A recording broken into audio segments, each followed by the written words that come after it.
ಏನು ಇತ್ತೀಚೆಗೆ ರಾಜ್ ಟಿವಿಯವರು ಒಂದು ಕರ್ಮಕಾಂಡವನ್ನು ಬಯಲಿಗೆಳೆದಿದ್ದಾರೆ. ಅವರಿಗೆ ಇಡೀ ಕರ್ನಾಟಕದ ಜನತೆ ಪರವಾಗಿ ನಾನು ಅಭಿನಂದನೆಯನ್ನು ತಿಳಿಸ್ತೀನಿ.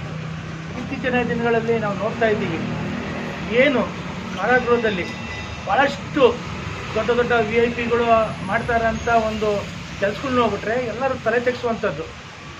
ಅದ್ರ ಬದಲು ಇವರು ಕಾರಾಗೃಹ ಬದಲು ಸ್ಟಾರ್ ಹೋಟೆಲ್ನೇ ತಗೊಂಡು ಕಾರಾಗೃಹ ಮಾಡಬೇಕಾಗ್ತದೆ ಇವತ್ತಿನ ದಿವಸ.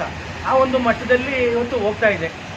ಇದ್ರ ಜೊತೆಯಲ್ಲಿ ಏನು 2 ವರ್ಷದ ಹಿಂದೆಗಡೆ ಬೆಳಗಾವಿ ಜೈಲಿನಲ್ಲಿ ನಡೆದಂಥ ಜಯಶ್ರೀ ಒಂದು ಕರ್ಮಕಾಂಡವನ್ನು ನೋಡಿದ್ರೆ ಇವತ್ತು ಕೂಡ ಯಾವುದೇ ಒಂದು ಹೆಣ್ಮಕ್ಳಾಗಲಿ ತಲೆ ತೆಗೆಸುವಂಥ ಒಂದು ಕೆಲಸವನ್ನು ಮಾಡ್ತಾ ಇದ್ದಾರೆ.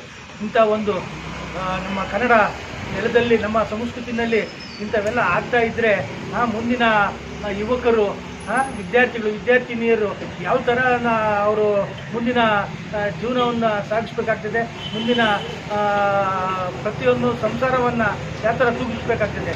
ಅದರಿಂದ ಪ್ರತಿಯೊಂದೂ ಏನು ಈ ಪ್ರಕರಣವನ್ನು ಭೇದಿಸಿದ ಆ ವ್ಯಕ್ತಿನ ಜೈಲಿನ ಕಂಬಿ ಹಿಂದೆಗಡೆ ಕುಣಿಸಿದ್ದಾರೆ.